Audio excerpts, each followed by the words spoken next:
आटा तो समृद्धि को बढ़ाता है और हल्दी वैभव को बढ़ाती है। अच्छा। चौकी पर गणेश, लक्ष्मी, कुबेर जी, हनुमान जी, चावल बतासे, धूप बत्ती, खील खिलौना, दीपक, झाड़ू। जय श्री राधे बोल गोवर्धन महाराज की जय। तो दोस्तों मैं आपको लगातार साधु संतों की श्रद्धालु के दर्शन कराता हूँ और आप सभी को बहुत दीपावली की शुभकामनाएं। मेरे साथ महाराज जी हैं। आज हम जानेंगे कि दीपावली पे किस तरीके से पूजा की जाए जिससे माता लक्ष्मी की आपके घर में कृपा बनी रहे।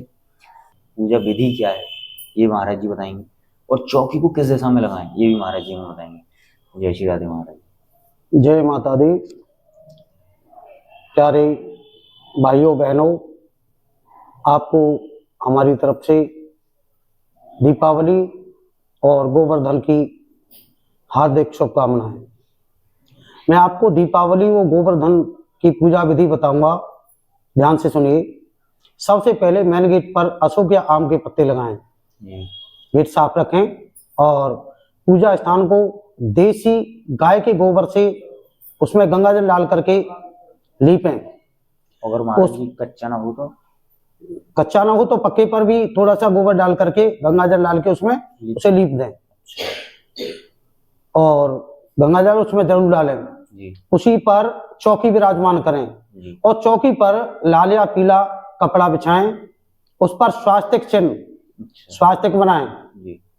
या स्वास्तिक न बनाएं तो अष्टकमल बनाएं और उस पर हल्दी से और आटे से बनाएं इसको जी। क्योंकि देखिए आटा तो समृद्धि को बढ़ाता है और हल्दी वैभव को बढ़ाती है। अच्छा। चौकी पर गणेश, लक्ष्मी, कुबेर जी, हनुमान जी की मूर्ति विराजमान करके उनको माला पहनाएं और उसी चौकी पर एक कलश गणेश स्थापित करें। अच्छा। उससे कलावा बांधें। अच्छा। अशोक या आम के पत्ते उसमें लगाएं जी। उसके ऊपर कच्चा नारियल लाल कपड़े में लपेट करके जी। और उस नारियल का मुंह अपनी तरफ कर रखें। अच्छा, उसका नारियल का मुंह अपनी तरफ रखें। जिसमें 3 नेत्र से होते हैं, ऐसे 3 नेत्र दिखाई देंगे, वो अपनी तरफ होना चाहिए। अच्छा। पूजा सामग्री सुनिए। रोरी, चावल, बतासे, वैसे तो आप लोग जानते हैं, रोरी, चावल, बतासे, धूप बत्ती, खील खिलौना, दीपक, झाड़ू, ये तो पूजा स्थान पर रखें। झाड़ू भी होनी चाहिए महाराज जी? झाड़ू जरूरी है। झाड़ू का क्या महत्व रहता है? लक्ष्मी पूजन पर सबसे महत्व झाड़ू का ही है। अच्छा। ये लक्ष्मी का प्रतीक है। अच्छा। अब देखिए दीपक, एक दीपक तो सरसों के तेल का जलाना है जी। एक दीपक पितरों के नाम का जलाना है। अच्छा। एक दीपक यम के नाम से। अच्छा। जिससे अकाल मृत्यु नहीं होती है। अच्छा। बाकी तो आप सब जानते हैं कहाँ कहाँ पर जलाना है। एक उस स्थान पर जरूर जलाना है जहां कूड़ा डाला जाता है। अच्छा अच्छा। अब देखिए ध्यान से सुनिए। 8 सुपारी, 8 कमलगट्ठा, 8 हल्दी की गांठ और 8 अमरवेल के टुकड़े। अमरवेल जानते हो? अमरवेल को ध्यान से सुनना। ये बिना पानी के ही पैदा होती है, किसी पेड़ पर डाल दी जाए पीला रंग होता है इसका और पेड़ों पर बिना पानी के ही हो जाती है। उस बेल उसको ला करके अमरवेल को पतली सी होती है, पीली पीली, उसको ला करके पूजा स्थान पर रखें। अच्छा। अब इनमें से एक एक नग उठा करके जो कलश गणेश स्थापित है चौकी पर। कितने कितने टुकड़े महाराज जी? 8 टुकड़े, ये 8 पीस कमलगट्टे के और इसके 8 पीस। इनमें से एक एक पीस उठा करके लोटे में डालें। अच्छा। जो कलश गणेश स्थापित हैं जी। और उसके बाद शेष बचे 7 नग शेष बचे जी। इनको पूजा स्थान पर रखें जी।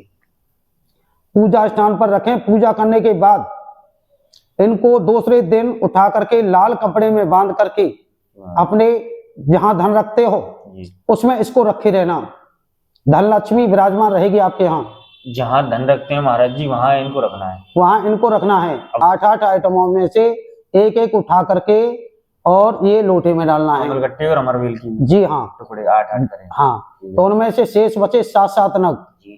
7 नगों को लाल कपड़े में बांध करके धन की अलमारी में जहां धन रखते हो तिजोरी में उसमें इसको विराजमान करें। अच्छा। और जैसे कि डेली का काम है, डेली उसमें अगरबत्ती धूप बत्ती जो भी लगाते हैं, अगरबत्ती वैसे नहीं लगानी चाहिए क्योंकि उसमें बांस होता है। अच्छा। धूप बत्ती लगाएं और धूप बत्ती लगाने के बाद उनकी पूजा हो गई। देखिए पूजन का समय है तो शाम को लक्ष्मी पूजन का समय। हाँ, लक्ष्मी पूजन का समय है 5:40 से 8:40 तक शुभ मुहूर्त है। अच्छा। और 13 तारीख सोमवार खाली है, इसमें कोई गोवर्धन की पूजा नहीं है। और 14 तारीख को गोवर्धन पूजा होगी और 15 तारीख को भैया दूज होगी। इस बार महाराज जी ऐसा कैसे हुआ 13 तारीख के गैप कैसे? हाँ, सोमवार को खाली बताया है कि माँ लक्ष्मी आपके घर में सदा विराजमान होंगी। लक्ष्मी पूजा अमावस्या को इसलिए मनाई जाती है कि भगवान श्री राम जी 14 वर्ष वनवास में गए और इसी अमावस्या को रावण को मार करके आए अयोध्या में। अयोध्या में आकर के तो अयोध्या वासियों को बड़ी खुशी थी, उन्होंने घी के दीपक जलाना चालू कर दिया। इसलिए आज हम दीपावली बड़े धूमधाम से मनाते हैं। तो दोस्तों महाराज जी ने बताया कि दीपावली का आज पूजन किस तरीके से करें। आपका जो कारोबार व्यवसाय है दिन दुगुना रात चौगुना बढ़ता रहेगा। तो इसी के साथ दोस्तों मेरे साथ बने रहें और भक्तों की श्रद्धालु की साधु संतों के दर्शन करते रहें। ऐसे उपाय मेरे से जानते रहें और जय श्री राधे गोवर्धन महाराज की जय।